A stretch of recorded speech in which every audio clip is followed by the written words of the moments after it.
Hello, friends, and welcome to another Nostalgia Talk, episode number 116. Sweet 116. I mean, we've got Sweet 16. Can we make that a thing now? It's a thing now in our universe. I'm James, and joining me today is Dan Mott. Hello, thank you for having me, James. Thank you for coming. This was a big one with a lot of my friends. So many of them have been excited about this. Because they recognize you from, for anybody who doesn't know, as I always say, Dan is an actor who I think a lot of us probably remember best for his role as school bully the Juicer on the Disney Channel series That's So Raven, a role he did again on the first of two spin-offs, Cory in the House. And in Hmm. addition to that, he was on Drake and Josh, playing the role of Gary in the famous Storm episode. And he had a great cameo in the movie Yours, Mine, and Ours. Yes, thank you. This was as I think I said to you, this is the most random email I've had in a while to talk about the juicer. Not that it doesn't ever come up, but Mm-hmm.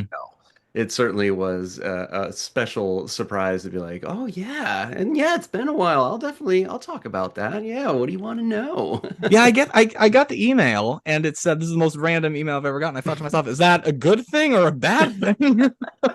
I meant it in a good way, a good random for sure.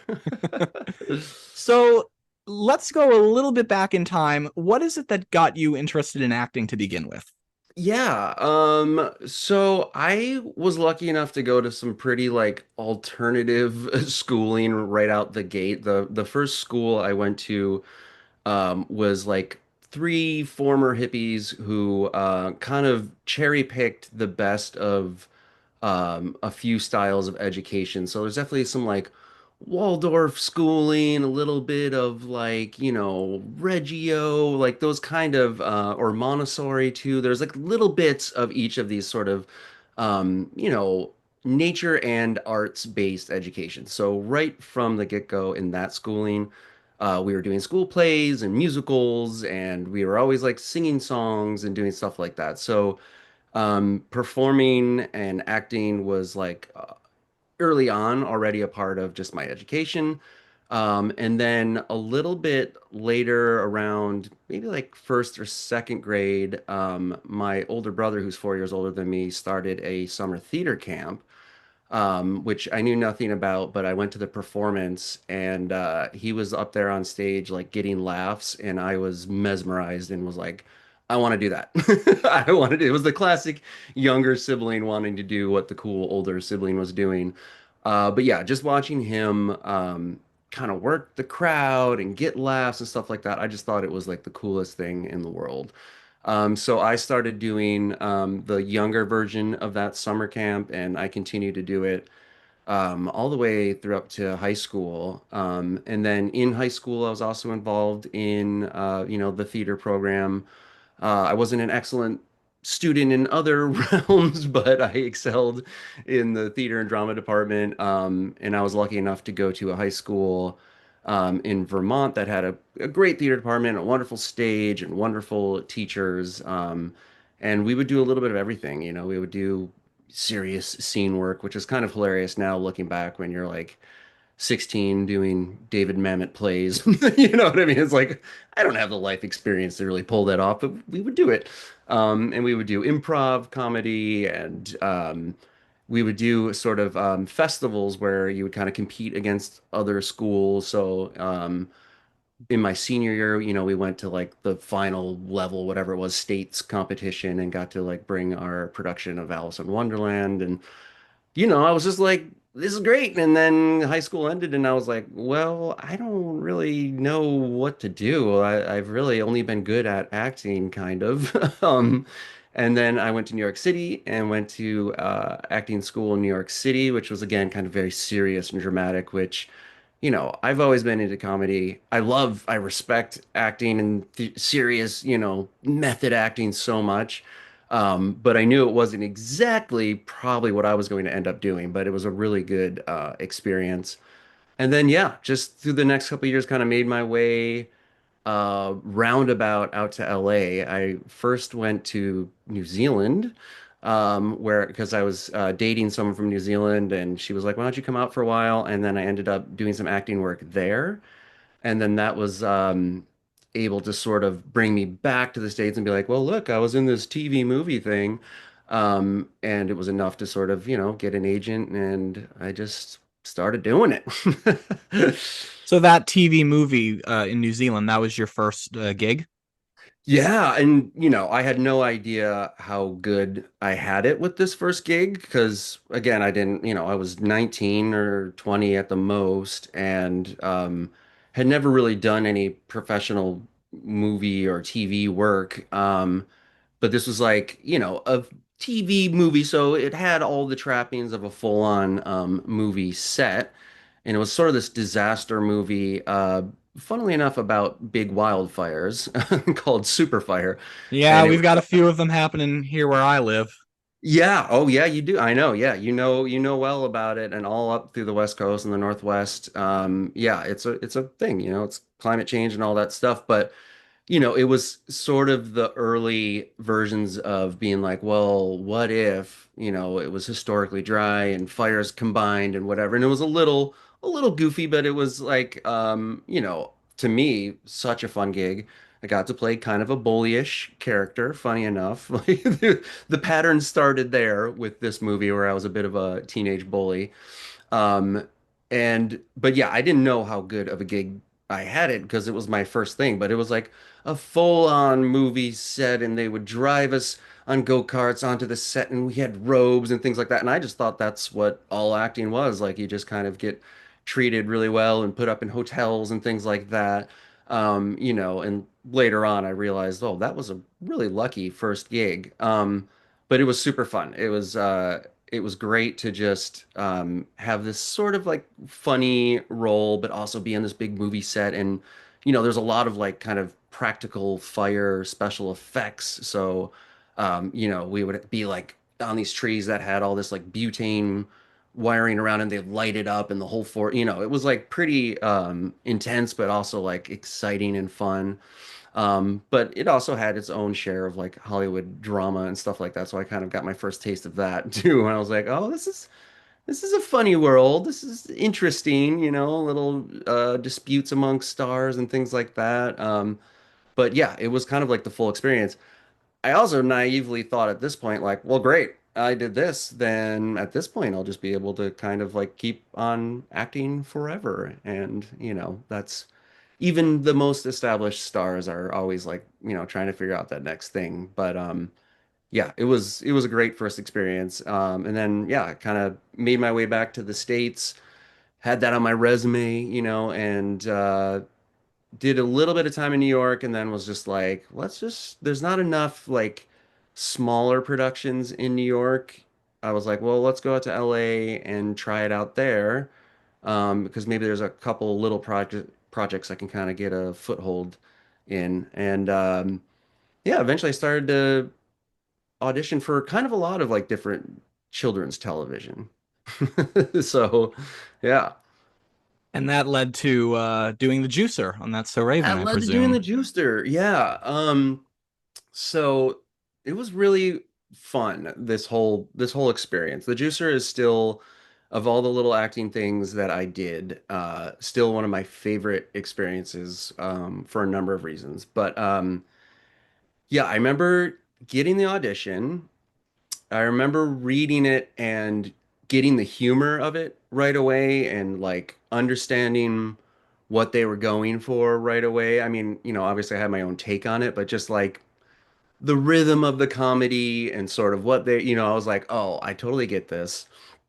And I find out later that, this whole team was behind like Full House and like a bunch of like, just classic sitcom television. So, these people all knew exactly what they were doing. Um, and but I remember thinking, I don't know. First of all, I'm pretty old for this role. The Juicer's obviously supposed to be like held back a number of grades. Like that's the whole Yeah, because joke. I remember it was like you're only in your first year of junior high. It's like, Yeah. yeah, best years I've ever had. Yeah, exactly. So yeah, obviously he's supposed to be older than Cory was, but I mean, God, how old was I at that point? I mean, I was mid 20, mid to Yeah, late that episode would have been 20s. around 2006, 2007-ish. Yeah, so I'm 26 at that point because I was born in 80. So I'm like, well, I don't know. I kind of like asked my manager, like, are you sure? Like, is this the right thing? And they're like, yeah, they're seeing a bunch of different types and whatever. And, kind of told me about, the joke is supposed to be he's a little bit older. And I was pretty baby faced at that time. So I was like, okay. But then the next thing I was thinking about is like, I don't know, I'm kind of like I've always been kind of a beanpole, not particularly physically intimidating. You know what I mean? Like I'm tall-ish, but kind of average height, kind of skinny arms. So I'm like, how do I make myself look tough and more intimidating and at the same time younger? And so I come up with this whole outfit that kind of became the signature look of the juicer. I put a backwards hat on, to like just make it look like the high school kind of punk look. And I put on like a puffy down vest, right? Because I was like, well, that will increase my like body mass, at least visually. And just had kind of like sneakers on and jeans or whatever, but like that look, they told me later like they loved it right away. Like it just like for them that hit right away. But it was just, it's one of the things you do when you're trying to audition is like look what the part is asking for. Don't overdo it, but approximate, have a nice like version of what the character you think looks like. And so yeah, I come up with this vest and this backwards hat, and I get to the audition, and it's like kids, I mean, some of them were definitely probably early teens or something like that, maybe 18 at the most.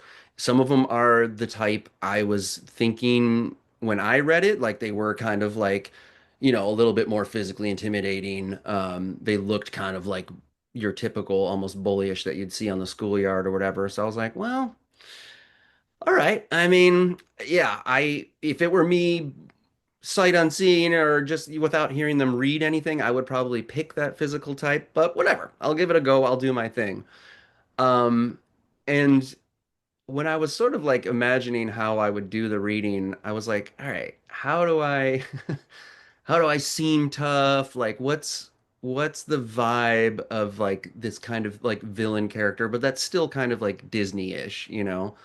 Um, and the sort of the way I talk, like as a juicer, it's definitely like pulling from like Jack Nicholson a little bit. A young teenage version of Jack Nicholson.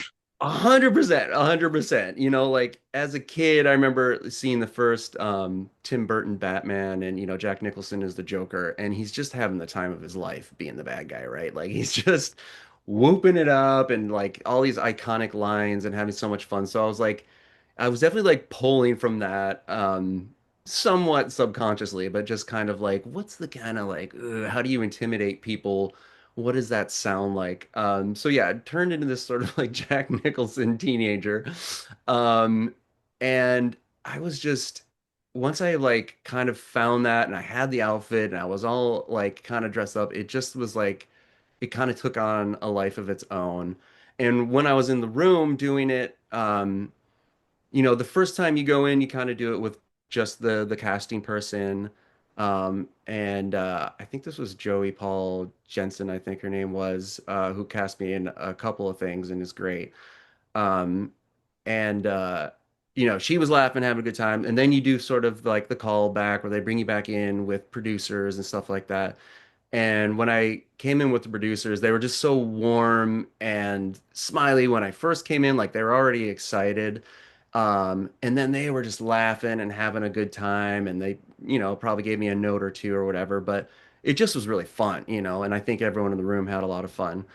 So, yeah, and then, I find out that I booked it, and I was just like so excited, but also just like, wow, really? Like I really would have thought, I mean, I knew they thought I was funny and it was a fun time, but I really just thought, well, they're probably just gonna go with somebody that looks more like a kid bully, one would think.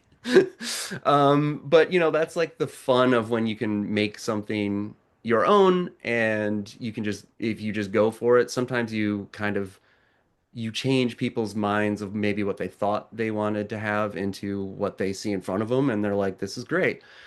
Um, so yeah, I get the gig, I find out it's going to be like a kind of like a week long thing where you go in, you do the little table read with everybody, kind of read it around the table and just have fun. And that was really great. Everyone's super nice.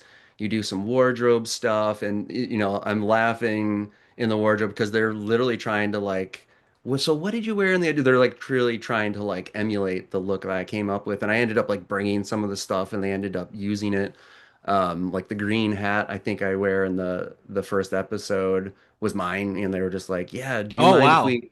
Yeah, there was like a logo on it, and they had to like unstitch it. Like, do you mind if we unstitch the logo? Just, and I was like, "No, okay, whatever you want." So yeah, that was just like really fun to like feel like already I was kind of building this character with like the whole production. And then I don't think on that episode I ended up going in front of the live audience, but subsequent episodes I did. But either way, I like fell in love with this process of like you go in, you're gonna be working all week. You go in, you kind of do like this read through, get comfortable, you get your wardrobe and stuff, then you do some like rehearsals, and then you get, even a more formal rehearsal where you're doing the blocking, you're on the stage with everything. And then on Fridays they would do the live taping in front of the audience when it happened.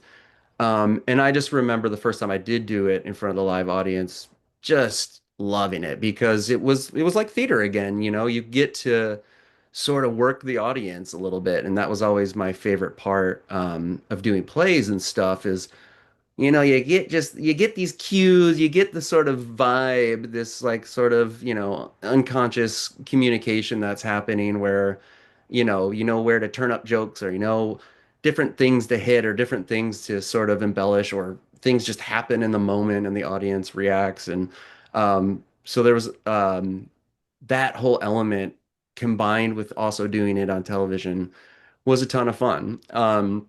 And they told me, it was funny, they told me at the time, like, you're going to get recognized a lot for being on this show. And I As was we like, oh, established when I okay. announced this on Nostalgia Talk social media. 100%. And I was like, oh, okay. And they're like, no, no, no. Like, seriously, like people, all walks of life. We're not just talking kids. Like, you'll see.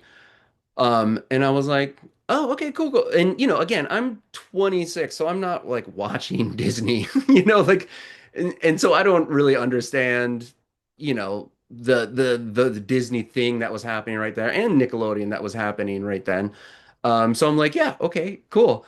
And I go on to tape a few more and they start airing. And at the time, I worked in Los Angeles at The Grove, which is this big outdoor shopping mall with like fountains and stuff. It's like a big tourist trap, right? So people from all over the world are there. And I'm just, working in a restaurant as a waiter, as so many actors do.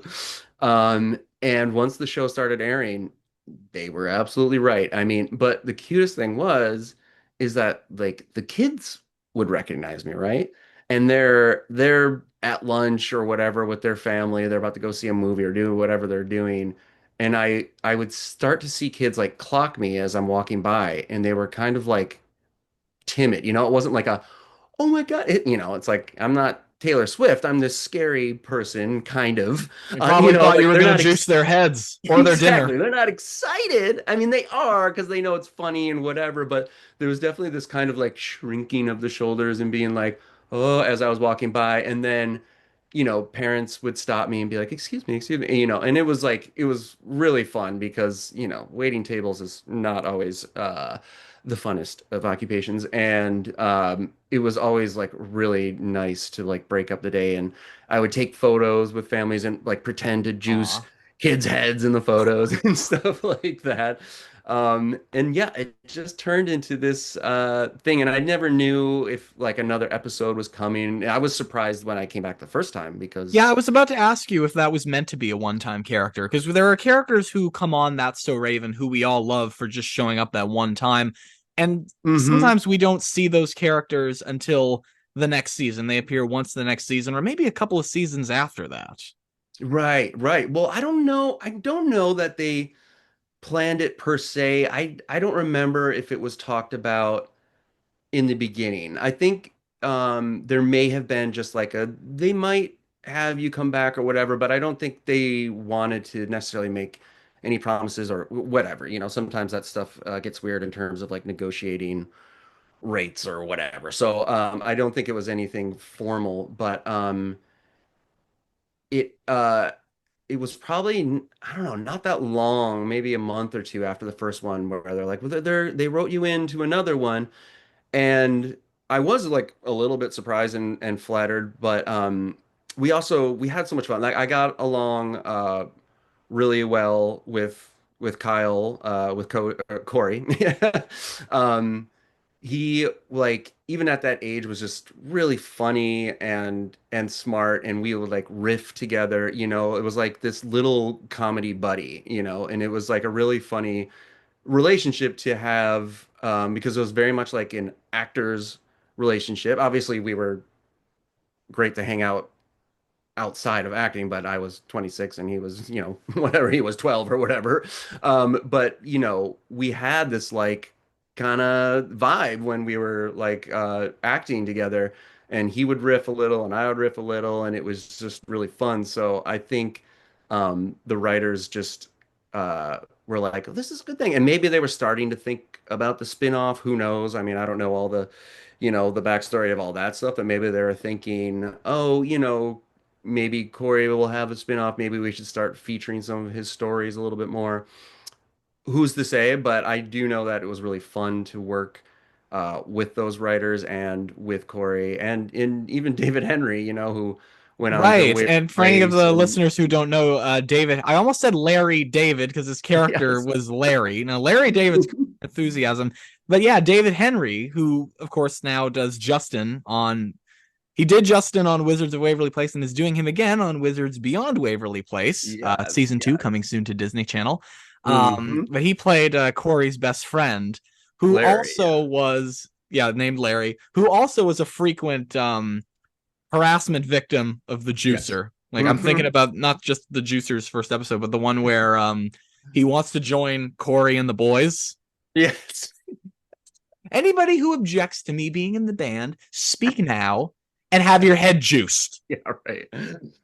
Oh, this is classic. But yeah, I mean, he had great comedic timing too. I mean, I'm always impressed to this day with, young Disney actors who, some of them are really good at saying the lines in a funny way, and then like some of them you can tell they've got the timing, they know what the jokes are, they know how to sort of like live it, and both Kyle and David were really, really good at that, and we had a lot of fun. I remember, I'm just remembering when the first episode I did, it was one of these days leading up to filming, so we had done wardrobe fittings or whatever we had done, and there was a little bit of downtime, and there's different handlers and stuff with the kids because they need to do schooling and stuff during the day. There's a lot of legal protections for kids as actors. And so at one point, one of the handlers or tutors or whatever is like, why don't you boys, take Dan out into the basketball court and play some basketball as if like as a 26-year-old I needed friends to like go and hang out with, but also I was like, okay, let's go play basketball. So the Well, three that's of us still were like sweet. playing basketball. Yeah, but it was just so funny to be like, why don't you take Dan, make him feel welcome? Like, lady, it's fine. I'm a full-grown adult, but okay, why not? Let's go play basketball. So yeah, it was a really funny thing to be this sort of adult, but in this world, but having this kind of professional relationship with these kids, who are great. Um, and then, I was doing other stuff, as you mentioned, like Drake and Josh around the same time, and Yours, Mine, and Ours, and it was like this really funny small world in a lot of ways because um Miranda Cosgrove, iCarly, and stuff. She was on Drake and Josh as the younger sister, but she was in Yours, Mine, and Ours, and Drake was in Yours, Mine, and Ours. So it's like I kind of kept seeing the same people, and I was like in this real like small world, but didn't know like I didn't even really understand what was going on. I was just like, I don't know, I'm just doing auditions and being my weird self, and I'm in this interesting little niche right now as a full-grown adult. Again, I don't quite understand how it's happening. But yeah, the Drake and Josh set was a lot different, um, compared to what I loved about Raven, apart from just really good people and these relationships I'm talking about. I really got to like try a lot of things. Like I would improv a joke, and it might have just been like a slightly different take on a joke that was already there. But if they thought it was funny, and it was Disney appropriate, they would just like latch onto it and be like, "Yes, let's do that." Like the whole weenie thing, that was me improving. Like you know, I don't know what the original script was, but I say something about what about that kid over there? And I was like, well, what about that weenie over there? And like they love that. And then that turned into a whole thing. And like it became the name of an episode, I think, like and the weenie is. Hmm. Uh, so there was a lot of like collaboration, which was really fun. And then, if I tried something and it didn't work, they would just tell me and be like, let's go back to the other thing. And I'd be like, great. It was no like, but this is funny. It wasn't that kind of relationship. It was just collaboration. On Drake and Josh, it was very like word perfect. Even if it was like I do not and I said I don't, like they would kind of correct me. So it was a lot more restrictive. And I had, come off of Raven where I was like, oh, I get to do my thing, I get to like improve things and it's beneficial for everybody because if I feel more comfortable telling a joke this way, it'll probably be funnier, So I kind of just went in with that mentality and then it was kind of like I kept getting scolded, and I was like, oh, I don't know. And we now Well, nothing's not funny when you're playing a character wearing a blouse who plays the drums. I know. That was that was very fun. That was very fun. I love a good like visual gag or physical humor gag for sure. So like, and that was always my thing. Like, I'll do whatever. You want me to put on a weird shirt, you want me to like embarrass myself. I have no shame. You know what I mean? For the most part. Like I will do the thing for the joke, quite happily, and I will play it Goodbye, seriously. weenies. Goodbye, weenies. Goodbye, weenies. I'm still gonna juice your head. That was one of I my know. favorite juicer moments. I know. I saw that clip the other day. I was reminiscing with I have some kids that I do some childcare with, and I've known them for like most of their lives at this point. And I think I showed them something from the juicer a long time ago, but they're kind of maybe too young to appreciate what was going on. Like, when you're little, you're kind of confused about how TV works in the first place. But the other day they randomly asked me, almost as random as your email, like they randomly asked me, like, show me show me a clip from when you were on when you were the juicer or whatever, and that was the clip. I was like scrolling through YouTube like I don't know where any of this stuff is, because I was on my phone and I found that of when I was in the band. I was like, oh yeah, and that joke, I'm still gonna juice your head. I was like, Well, that's in the thumbnail for this video, uh-huh. that I'm assuming that a lot of you listeners noticed. If you clicked on it, I would hope so. But in the thumbnail, I looked for that zoomed in image on the juicer after Cory quotes a show that they both like to him, and the juicer's kind of onto him, and he's like, "Oh, well, what did you think?" And the juicer zooms in on the juicer. He's like, Yeah. "I think somebody's about to get juiced." I looked for that image because I was like, "That is just such a great like. It looks just like a high school movie."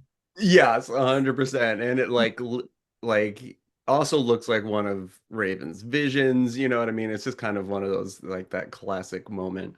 Mm-hmm. Um but yeah, it was as much fun as I was having at Raven, it just felt a lot different on the Drake and Josh set. And we now know there was a lot of uh drama behind the scenes and Yeah, there's been a lot of I don't like discussing celebrities' personal lives or guests' personal lives mhm. on the show. This isn't TMZ, Right, but 100%.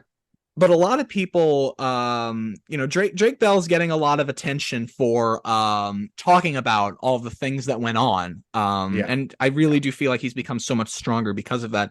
What was he like when you worked with him? It's interesting again now knowing that he was going through such a hard time because he was very welcoming and very nice, but there was sort of a disconnect, and I didn't know if it was just like, well, he's been doing this stuff for a while. It's Hollywood, it grinds you down. But he still brought it. I mean, like as a performer, he was just so enthusiastic and into it, but again, I wasn't aware there was some weird thing where Josh was supposed to be in one of the episodes I was in, and then um, he got hurt or something like happened to his knee, and so there was like this whole reshuffle. And then there was like, a little bit of like rumors of like they weren't getting along at that moment or something, and I was just like, I'm not gonna get into all that stuff. That's not why I'm here. I don't really, I don't need all the gossip. But yeah, it was interesting. He was again super nice, super welcoming. Like I remember he kind of like took me out into the parking lot and showed me this like vintage Mustang that he had got, and he was like kind of excited about it, but also there was just something that I could tell was bothering him. And I when I found out about sort of everything that was happening on the set, I was having the dumb thought that I wish I had, known how to help him more at the time, but I was still very young myself and had no idea what was going on. But yeah, totally professional and, a sweet guy. But looking back, I was like, he was kind of like, I don't know, just there's a little bit of a cutoff, a little bit of like a shell, a mask or something going on.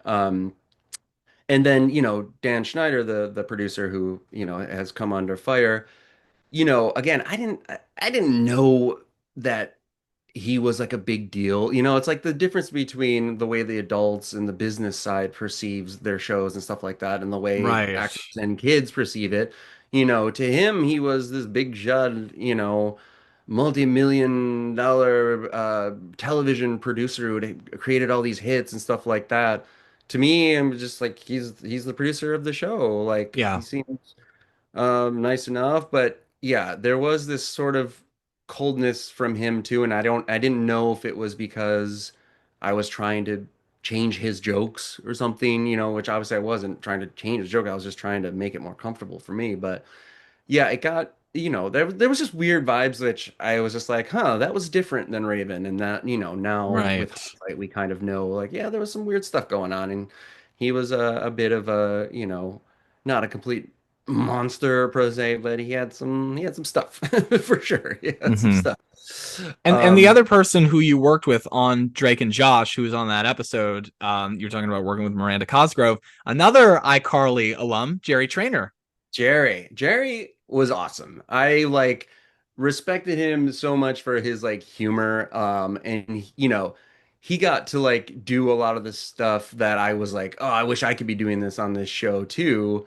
It was Crazy Steve or whatever. But Crazy Steve. Yep. also the sweetest guy, and so yeah, when he went on to iCarly, I was like, it couldn't happen to a nicer guy. Worked really hard, was really funny, super super nice, off camera. And he would crack me up. Like the stuff he would do, it was Come like on, go on. yeah, it's just like so I'm so like ready to go there. And so it was really cool. I definitely felt like at the time I was looking up to him a little bit, even though I was probably older than him at the time, or maybe we were close to the same age. But, he had already been doing a number of episodes of Drake and Josh. He was already such kind of an established character that I was like, oh yeah, this guy, he's good. He does both things well. He's congenial off camera and he does the on camera stuff really well. And I was just like, this is a good work ethic to aspire to. Um, Mhm. but yeah, it was a funny little run for a while there. And you know, you never know how long these things are going to last, and you go through sort of agent changes and manager changes and things like that. Um, Obviously, at a certain point, I was going to age out of being a kid a kid star in my mid to late 20s. Or a high school bully. Yeah, exactly. And then so I started to do more. Well, before I move on to after this stuff, is there more questions about this sort of Disney era or about Yeah, well, I did want to go back to That's So Raven, Mhm. because the other person who you worked with sort of closely, I guess, would be Raven Simone. Oh yeah, of course. Sorry, Raven. Um, I mean, she the was show amazing is as called well. That's So Raven. I know. And she was amazing as well. And still to this day, she's like so hardworking and professional. I feel like again, we don't need to get into drama at all, but I feel like at the time when I came in, it was the fourth and last season. Um, I think her and her like older co-stars, were on less than like enthusiastic terms at all times. I mean, again, I don't know the whole story. They worked together on camera really well, but it seemed like, when we'd cut Eddie and I forgot Chelsea. her name. Yeah, yeah, yeah, yeah. They would kind of peel off and do their own thing. And then, Raven would kind of peel off and do her own thing, and they would come back, and they were, again, they were fine on set. And she came back to do Raven's Home, so obviously it was not a complete bad blood thing or whatever. I think, again, it's hard when you're 18, 19 years old, you're on this show, um, you think it's going to go on forever, so you start to just kind of be like, well, this is great. I don't need to do what you need to say necessarily. There's just different levels of it with kid stars where, they get a lot of power. They sometimes get all the power in their family dynamic because they're earning so much money. And there's just different versions of stage parents, who can handle it or don't know how to raise their kid in that scenario. So it can be, there can be like these contentious moments. But there's also great stage parents. Kyle's parents were amazing. Miranda's mom was like the sweetest person in the world, would always like, say hi and remember me, and was really responsible with Miranda and made sure that, she was getting her schooling and breaks and wasn't getting too caught up in all this sort of drama. And I think that really, that helped her go on to do iCarly and all those other things. So, um, yeah, it's a funny world. But again, that's why for the most part the set on Raven was pretty drama free and like pretty happy and writers having a good time and everyone was happy to sort of produce this product. And Raven had a big part of that. She was a producer at that point. She had a lot of input, but she also handled it so gracefully, like she was working hard and had been since, she was 5 when she was on Yeah. the Cosby Show or something like that. Hmm. So, she didn't have to be nice necessarily. She didn't have to be welcoming. But we really liked working together too. Like the chemistry, the acting chemistry was not just with like Kyle and David. Like when Raven and I had scenes together, it was a hoot, like, and we were cracking each other up and like, we would have to like redo some takes because we made each other laugh. And she is a comedic genius. Like she has timing and she has improvs and ideas and things like that that go in there. And like the dance episode, where I go to the dance and Is we that end the up one having where the juicer had a crush? yes, exactly. I just Uh, finished binge watching That's So Raven top to bottom on Disney Plus for the second time. yeah, you did. Yeah, It was yeah. the Juicer first has a show I crush. ever it was the first show I ever binge watched when Disney Plus came out, and for some reason I decided to do it again. I don't know what triggered that, That's but amazing. No, those are that's it, man. Those are the comfort shows, the ones that just yeah. like make you feel like that perfect amount of escapism and entertainment and just kind of get lost. And especially when you have the nostalgia about it too. It's like you just think of like simpler times and you get lost in it. But yeah, the episode Juicer has a crush, ends up going to the dance. I don't know, there's some sort of I can't remember. There's some kind of tomfoolery where Raven convinces the Yeah, because juicer. Cory says, let's say I have this friend who likes a girl, and of course Raven, because she's so nosy, thinks that Right, that's Cory right. has the crush and he's too afraid to admit it. No, Cory would admit it because he like there was one episode where Eddie gave him his leather jacket before he started school, and Cory's like, "Look out, ladies, here I come," and Eddie's like, "No, Mhm. seriously, man, let the jacket do the talking." Yeah, exactly. Classic joke. But yeah, exactly. And then Corey ends up dressing like the juicer, and the juicer ends Oh up my dressing god. formally. And then the juicer, because the juicer's trying to press the girl, but then the girl likes the bad boy version of Corey. And then the juicer Mm-hmm. gets mad and rips off his sleeves, but then they end up dancing. It's like this whole thing. It's hilarious. Did But we yeah, the ever whole learn if the juicer has an actual person's name? No, it's always the juicer, and that was like definitely hilarious. And I feel like we talked about it jokingly with the writers of like it's got to be something like super dorky, you know what I mean? Like it's something that he would never want people to know, like Wendell Poindexter, some horrible thing.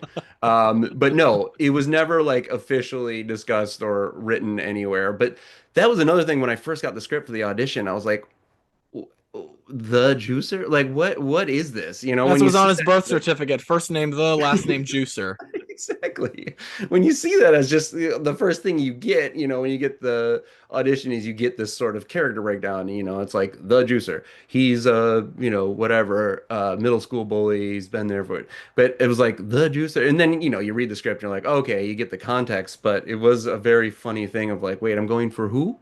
The juicer? Like do I work in a juice bar? No. Oh, okay. Take Um, the juice out of anything, even stuff that isn't edible. I know, yes. And that was a lot of fun too. The Just the juice of like basketball. the special effects and stuff like because that's what, I was wondering about it's that. yes. So when I Because I was work in film and TV, so right, so you probably have an idea. It was pretty simple, but certainly when little kids would recognize me and even when I was showing kids a clip the other day, they're like, so wait, how did you do that? And it was just like, clever, practical effects. I think the first one where I'm squeezing the lunch bags, it was literally just sponges with like brown water soaked that's into what I thought they probably yeah. were. Yeah, sponges in like a Ziploc bag that had like a slight opening, so that when I squeezed, it would open even more, and then like the juice would just flow out of the brown paper. But it was, place it just so the water doesn't leak into the brown paper bag and fall out and whatever. And then yeah, like the basketball, same thing. They kind of like cut out a section of it that was, so you couldn't see from camera and stuffed something up there. Um, I think I juiced like a watermelon sculpture in that dancing episode. There's like a swan watermelon or something, and that was pretty easy to just kind of actually put watermelon stuff in there. And they probably, stuffed it a little extra, but yeah, that was like really fun too. It was like every time of like, okay, and the props department would come over and be like, all right, this is how it works. You got to squeeze it like this, So Yeah, that and, was and, and props is usually one of the things that I've done on some of the oh projects yeah. I've worked on. So Right. It's always fun because, you got to make it look good for camera. You got to make sure it's doing what it does. But you also, there's always these inventive ways. And some of them are like, these high tech, I've got a remote control that's operating a little, and sometimes it's a plastic bag with a sponge in it. You know what I mean? But it's always such a fun, part of a production is just to see like, all right, how did you do this? Like, I can't remember what it was, but there was something I was in where we had to like throw a set of keys and we wanted to make sure it was safe. And Hmm. so they cast the whole set of keys in foam, so it was the same Yep. size and everything like that, and they painted it and all that stuff, so it looked exactly the same. So yeah, I love that kind of stuff too. Yeah, one of the shows I worked on, we did that with an axe. Oh, there you go. Yeah, and it And I, looks, I I took a video of myself with the axe near my neck, and I showed it to my friends, and some of them were like, "Okay, that's scary." I was like, "It's fake. it's fake, guys. It's a Come on, foam you're axe. okay. It's not gonna hurt me." That's why I'm doing it. That's movie magic for you.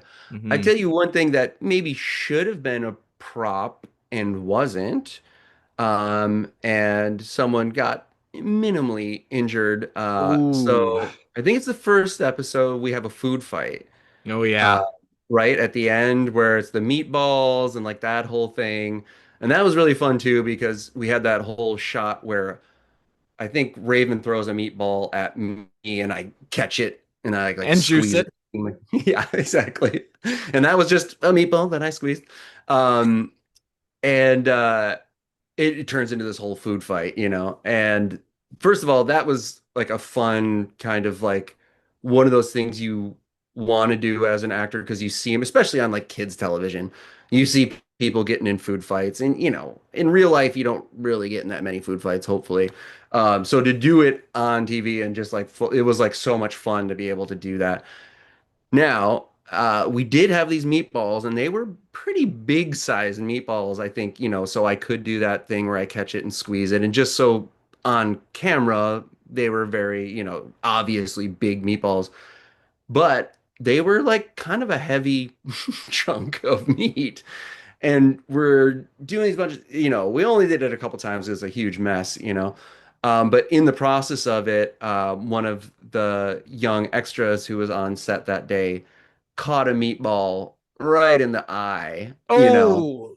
And like we had to cut, and the poor thing, she was so sweet. She was probably like 8 or 9 and was like so excited to be there and to be a part of it and to be part of the food fight and everything like that. So she kind of was like not wanting to make a big deal about it, but she definitely, she got hurt. And so she was like kind of like crying, but trying to hold back tears. And so we kind of like we cut obviously and we paused, and then we all kind of came up and said a little something to her, which I think was nice. Like Raven was the first one to go up to her and be like, "Oh, are you okay? Like, I'm so sorry you got hurt. Thank you for doing this." And then we all kind of came up and be like, "Oh my gosh, I'm so sorry. Are you okay?"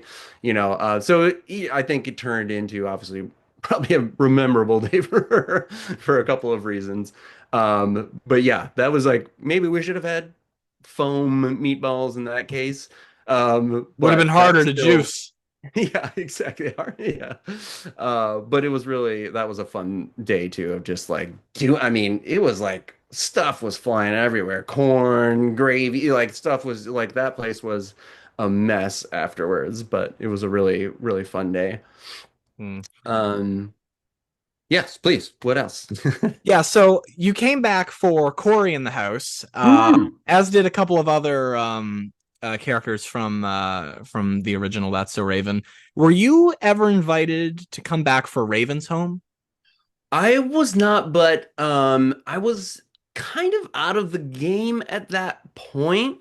I want to say, and I can't remember if I did this or I had the thought to do it, which is the case of my memory, but I feel like maybe I sent a postcard out to the casting director, who I still think was Joey Paul Jensen, being like, "Hey, if you want the juicer," but like I don't think I really even had a film and TV agent at that time. I think I was It would mostly have doing been commercials. interesting. It would have been interesting because they brought back well, they sort of brought back the references to a character on that show named Mr. Petrocelli, who was Raven, Chelsea, and Eddie's teacher who often cracked his neck. Oh, right, And right. rather than bringing that character back at Raven's son's school, they had Mr. Petrocelli's son teaching. It would kind of be interesting if the juicer had a kid who's now the school bully. Yeah, oh, that would be great. I was thinking like it would be funny if they go to a juice bar or something and I own the juice bar. It's like something like that. And I'm They'd like just be called reformed. juicers. Yes, exactly. I'm like a reformed adult person and they're like, "That's the juicer." Again, that would have been really fun just to like do But the they callback didn't have together. Cory and Larry, so it would have been a little hard. Yeah, and that's probably even though towards the later episodes of Raven, I had more interaction, like I said, with Raven's character. Um, uh, yeah, maybe they just thought, well, it wasn't really Raven's storyline back in the day. But yeah, Cory in the House is really fun just because I knew at the time when I was doing Raven that it was probably going to be the last season, you know, just because in general kids TV shows don't go for super long because the kids grow up I and don't know. Raven's Home lasted longer than the original. did it? How many seasons did it do? 6, I believe. Wow, that's crazy. Well, there you go. But they weren't technically kids at that point. Well, but the kids were. But yeah, again, it's a bonus. And I mean that's kind of true of any television. Anything past like 3 seasons is like wow. Anything past like five Well, a seasons. lot of the big sitcoms these days, like they've made it past 10. Yeah, yeah. And what a great run when you do have one of those shows. Again, it's to me such a fun schedule when you do have those kind of like week-long tapings. It's on a sound stage, so you're always kind of coming to the same place. It feels like your home base or whatever. Um, but yeah, so it was, Cory in the House was the same stage and everything like that, or the same, studio. Obviously, the sets were different, but it was really cool to sort of like get back into it, have that, sort of vibe with Kyle again. Again, we just loved working together and making each other laugh. So it was really cool to get back into that, and then sort of meet the other young characters that he gets introduced to at his school or whatever. And then, That's right. it was just also funny to like the White House jokes, you know what I mean? Were also like it's just like a fun twist from the original, I'm you gonna know? be honest. I have a Cory in the House DVD that Yeah. doesn't feature your episode, and I can't find any episodes of Cory in the House on Disney Plus. Yeah, I guess they don't have it. I mean, did it only go for one season I think or two, two? actually. I think maybe two. So yeah, I don't know. I don't know what happened there, but yeah, I never even thought to look for it on Disney Plus. Somebody probably Um, has it posted on YouTube. mm-hmm. What? I don't even remember the full like plot line. I know I just like show up at the White House, you know what I mean? And Yeah, there was I mean, any listeners can tell us what the episode's about. But now I'm thinking, what if Cory brought the Secret Service with him to right. fend off the juicer? Yes, exactly. I remember I just kind of like show up and I'm like, whoa, you weren't lying. This really is a big White House. There's like just a bunch of like funny jokes about that. And, Corey is like, well, the president lives here. And I'm like, oh, yeah, the president lives here. There's like a bunch of me being like, oh, okay, which was, just But I fun guess the jokes to juicer play did off. not pass history class. Right, exactly. I think he's still working on that one. Mhm. But yeah, something happens with his friends, and there's some sort of part. It was like kind of the classic bit that always happens with the juicer where he's kind of like ruining something fun that Corey's trying to do and he's kind of Oh like, oh no, the yeah. juicer's here, it's like embarrassing, I don't want to feel like a weenie again, like he's trying to look cool in front of his friends and the juicers are trying to ruin it unconsciously. So but Mhm. yeah, it was really fun to like kind of get back into it and see all the producers and stuff like that again and all the writers. It was really fun. um, but yeah, any other questions before I move into the Well, I the was app? gonna go right to yours, mine, and ours actually. Okay, yeah. Yeah, what was it So like to? that Because one, yeah, because you had a noticeable cameo in that movie. yeah, and this was really interesting. I auditioned for this, and again, I didn't really know what the project was. It was one of those auditions where you get a very like vague description of like, okay, this is a kid's house party and there's a few people who are kind of getting out of hand or something. And so I think what I auditioned to do was You know what a beer bong is, where it's like a funnel and a tube and people pour beer in it? Believe it or not, I was never a party person in high school, but Good. yes. Okay. I'd never done it I don't think I've ever done it still, but certainly at this point I'd never even seen one in real life, right? It's very much like a frat thing, and that did not happen in my life. So I was like auditioning because it was a kids party, they were doing this with bubbles, right? So it was like a bubble beer bong. You have to pretend you're swallowing all these bubbles, and then you kind of like you're like burping up bubbles or whatever. So that was the audition, like pantomiming, like pretending like you have bubbles, and then being like and pretending bubbles are coming out of your mouth, right? I do this audition. I may have done it twice, like maybe I did a callback, but then months go by, like 6 or 7 months. I completely forgotten about this weird audition that I did as a bubble drinker. And then all of a sudden, my manager calls and like, okay, you got that part of the pizza guy for that movie. And I was like, What? You got that part for the pizza guy in that movie." And I was like, "Oh, okay, cool." And I was kind of like felt bad, like, "Oh, I guess I forgot." But I was like, "Okay, cool." And then like they sent the script and all this stuff, and then I kind of was like, "Oh," because I realized I show up at the house party part of the movie. And so I it was at again another studio where they had I guess they shot some of this movie on an actual house, and then something got messed up with production or something, and they had to recreate the whole like front facade and downstairs of the house that they had originally shot in this studio. So like I walk into the studio, and from the outside it just looks like the exterior of a house, and then you walk in, it was like this very practical set, but it was based on, I think, where they shot on location, which just blew my mind. Like again, this is like the Hollywood stuff that you're just like, whoa, they actually do things like that. Um, I shot one day, the first little part of the scene where I show up, and it's Danielle Pennebaker, who went on to do like The Flash and all that stuff. Right. Um, so that first bit where I show up and I'm like, well, somebody owes me money for all this pizza. And I got that huge, dolly full of pizzas. And again, just like a classic kind of like the slacker, like, hey man, someone owes me money thing. And it was really fun. And I just kind of thought that was it. And then a day or two later, I get a call that like they want like another day, they want to shoot this little extra bit.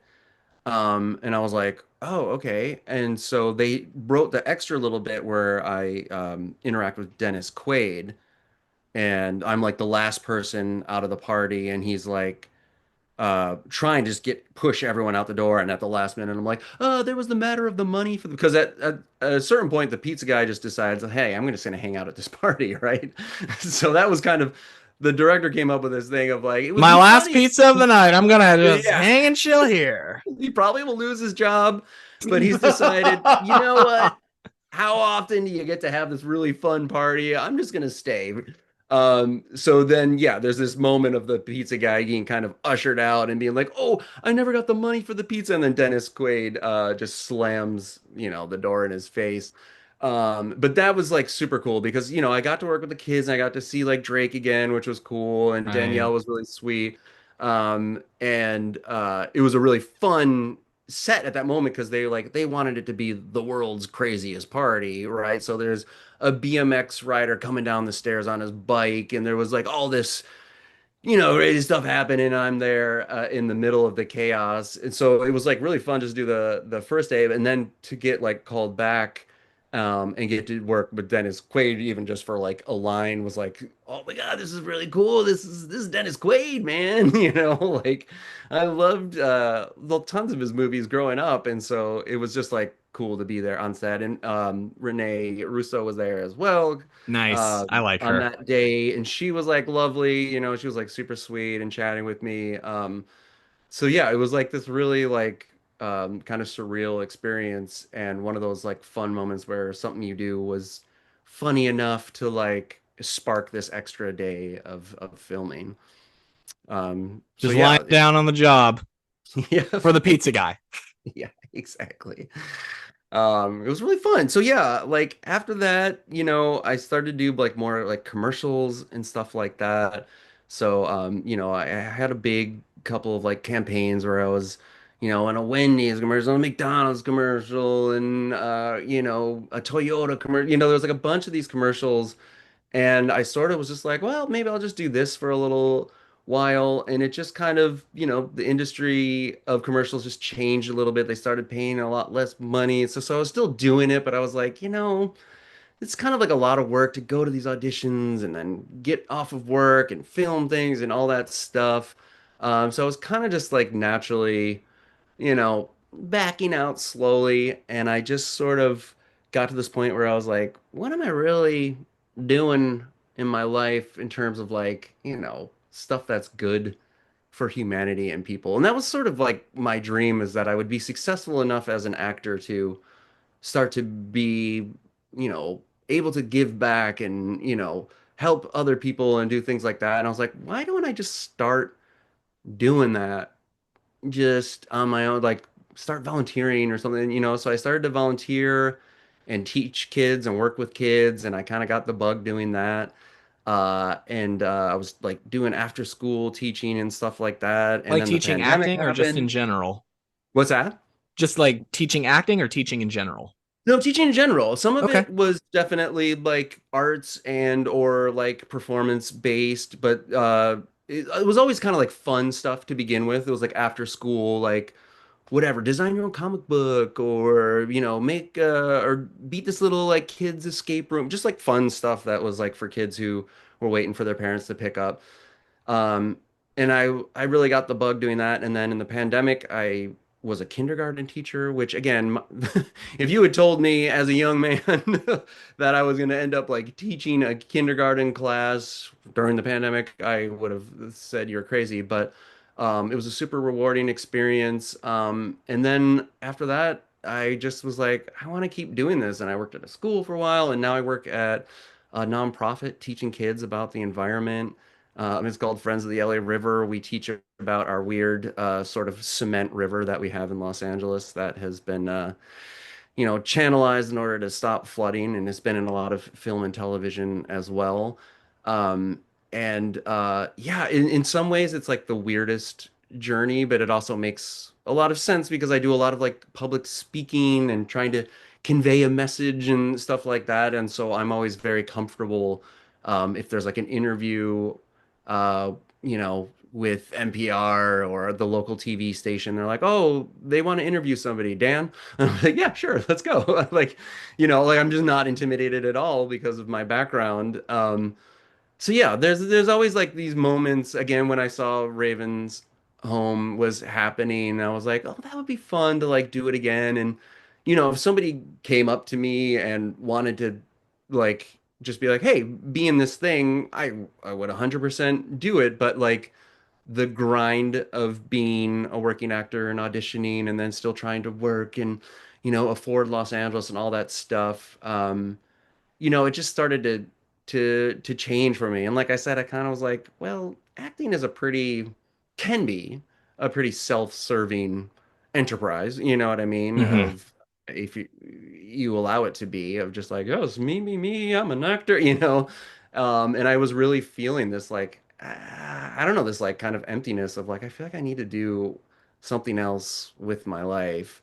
And it just took this really interesting organic path of like, yeah, I'm just gonna, well, I'm still trying to audition, I'm gonna do some volunteering. And then it just kind of like evolved into what I'm doing today. But yeah, I'm always grateful for those experiences. I know a lot of people come out to Los Angeles, a lot of people try to break into the industry. And I really did it from the ground up, from nothing.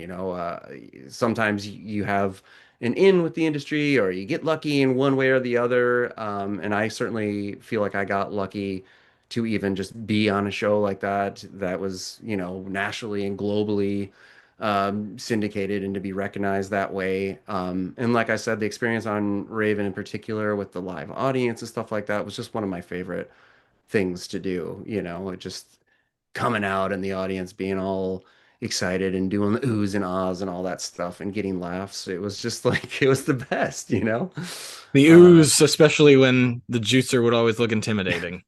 yes, exactly, Somebody's exactly. about to get juiced. Yeah. Ooh. And it was really fun. Like after after the taping was done, kids would come down from the audience, and so you kind of Oh, like that's sweet. sign autographs and say hello. And there would be young kids who were aspiring actors and stuff like that, of just being like, I really liked your performance and stuff like that, like asking you questions and things like that. So it was fun to be this like um unconventional role model in a way of like, my role on the show was not necessarily something that you would aspire to. But it was also like right on the cusp of when we really started to talk about bullying as a culture as well. And I've heard a Mhm. lot of people, again, from different walks of life say like, yeah, there was something about that whole storyline and the effect that it had talking about bullies, but also sort of humanizing the bully in this weird way, but also just showing what kids go through and sort of, especially in the first episode, Cory is like really afraid, and he kind of goes to Raven for some help, and she's, her plot line was she was kind of being a little self-centered and it was about her Yeah. or whatever, but he kind of was like, Raven, I hate to do this, but I'm kind of, and he's trying to ask for help. And And she's um, totally ignoring him. yeah, for the sake of comedy. But but yeah, I think it was this kind of backdoor, funny, lighthearted Disney way of starting to talk about bullying.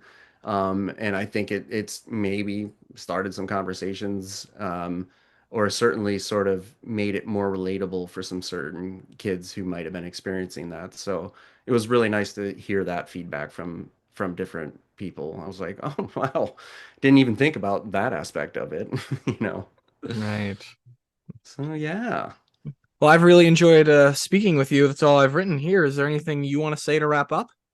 No, I think that was it. Again, thank you for giving me the opportunity to kind of go down this memory lane. I was definitely like remembering things as we were talking about it, of like, oh yeah, yeah, that was really fun too. And you know, uh, certainly child actors, it can be fraught. It can be dangerous, or even like even if they don't have an experience that's negative, again, being the sort of the breadwinner for the family can come with a lot of stuff. So, Hmm. I encourage kids if they're really into it, and I encourage parents, but make sure you're doing it responsibly and keep your kids grounded and you know, focus on the art part of it, not the fame and all that stuff. But it's hard, like these Disney kids, they blow up and then they want to make a whole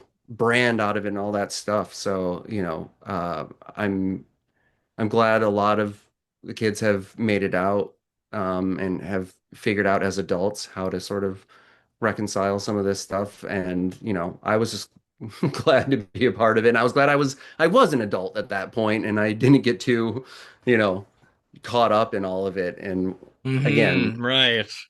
you know, had a Mhm. really I had a great experience, and I'm glad I was a part of that cultural moment. Well, I hope you had a great experience doing this show. Thank you very much for Did? coming. Yes, thank you for what you do and exploring some of these things that are, like you said, they're these little touchstones for people, and different people have different things. A lot of people have some of the same ones, but it's really fun to explore and kind of learn more about what was happening. So it's really cool that you do this. Well, thank you. And to all of our listeners, hope you enjoyed hearing us talk. Hope you guys are having a great summer, and I'll see you next time. Peace out. All right, James, thanks.